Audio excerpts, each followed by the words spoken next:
going to the pantries. I also have found it much harder to save all the donations I want to in the busier seasons.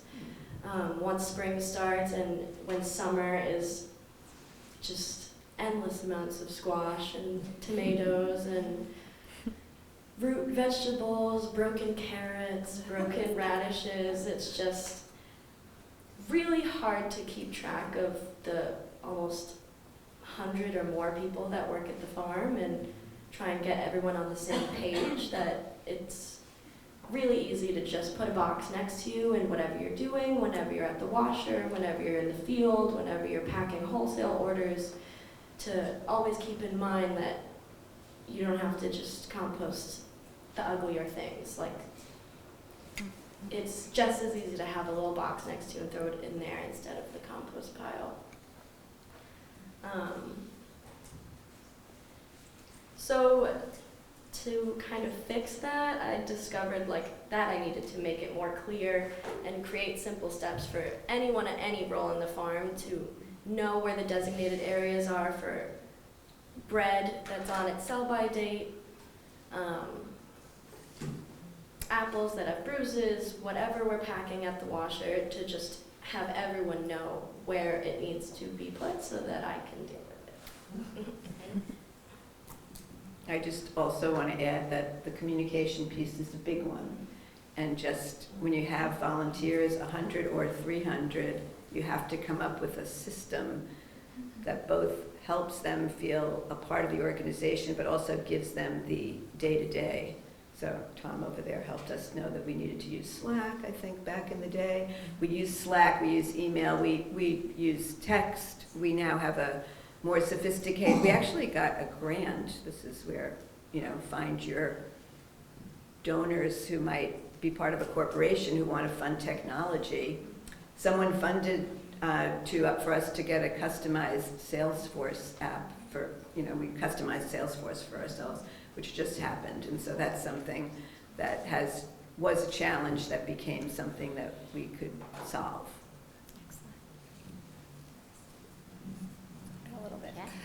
Perfect.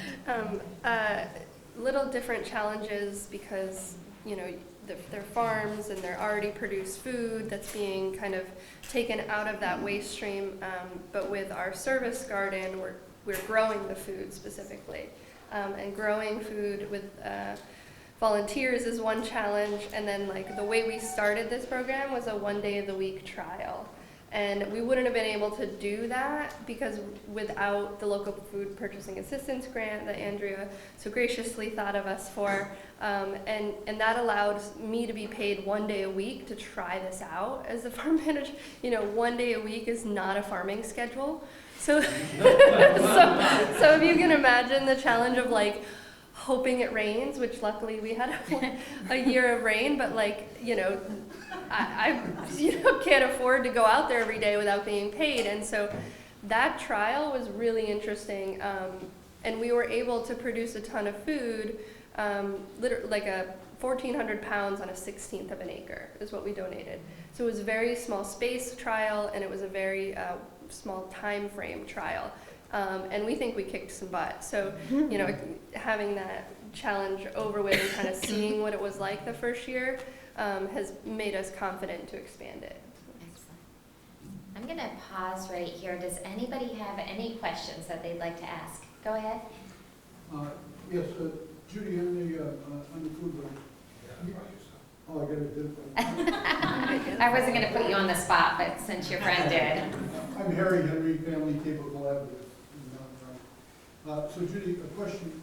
Early on, you mentioned something about when you were putting the program together, when the program was coming together, you couldn't serve individuals, and you had to go through agencies or organizations. Could you? Yeah, I mean that was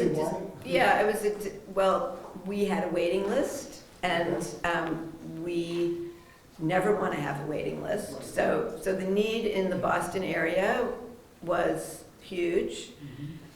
We worked really closely with the Greater Boston Food Bank as well, so we would find out that there were underserved communities, believe it or not, one right next to us that we had no idea. So we had to have some sort of a way, and also because it was an efficiency model. Yeah. And I'll just use as an example, we decided that we wanted to serve organizations that were too small to get services from anyone else. So that was how we pivoted this decision not to serve individuals, but we serve very small, like we serve halfway houses. We really need to know that there's a contact person and an organized structure behind this, because, you know, we're putting somebody out there to bring food to, I would say the smallest amount of food that we donate is probably like 5 to 8 boxes, banana boxes, you know, in a delivery. So, you know, that's why we did it. And I hate to say this, but we got rid of our waiting list, and guess what? We have one now. Yeah. I mean, it's really unbelievable what's happening out there with the rising food costs. So, I fully understand. yeah, so. Great, any other questions before we continue? No? Okay, great. Okay, this question is for Devin and Katrina. How have food donations reduced wasted food within your organization? You've already talked a little bit about that, but is there anything else you'd like to add to that? I can just add a little bit.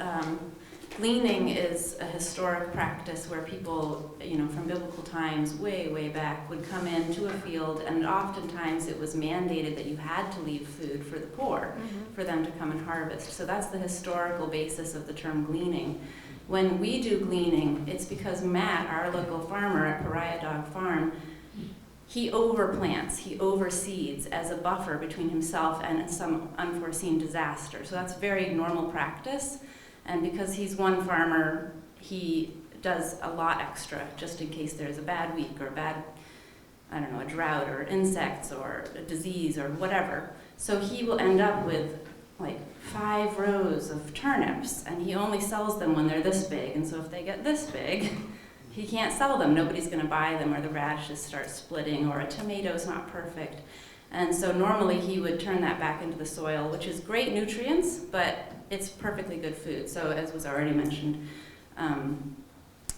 that's sort of the background of gleaning that I didn't really lay out. I forget the question. No, that's great. Yeah. It was perfect. So I have witnessed a drastic decrease in the amount of food that we're composting. I'm super grateful that we compost also, as most farms do, because then it turns right back into the soil and it adds nutrients and it's great. But again, it's food. And as I've created this simple change in the grading system of there's A grade, which is perfect, and then there's B grade, which is a little wonky, but wholesalers will still buy it for creating dishes, and then there's something that's compost because it doesn't fit either of those boxes. I just put in a new grading unit of donations, so it goes A, B, donations, compost. And by doing that, it became apparent how much more food was actually being wasted than I thought. By physically seeing these boxes that we packed for donations in just one day. We were washing sweet potatoes 2 days ago at work, and we probably created 1,000 pounds of sweet potato donations to give out in one go. And when you're just throwing it straight into the compost, and we have so many compost barrels and they roll away and you get another one because it's full, you can't really visualize how much you're actually throwing away. And seeing it packed it's mind-boggling. And getting it out to different places and getting out thousands of pounds of food a week is crazy. So a lot of reduced food waste. Would it be okay if I talk about just what that looks like from the Food Link perspective?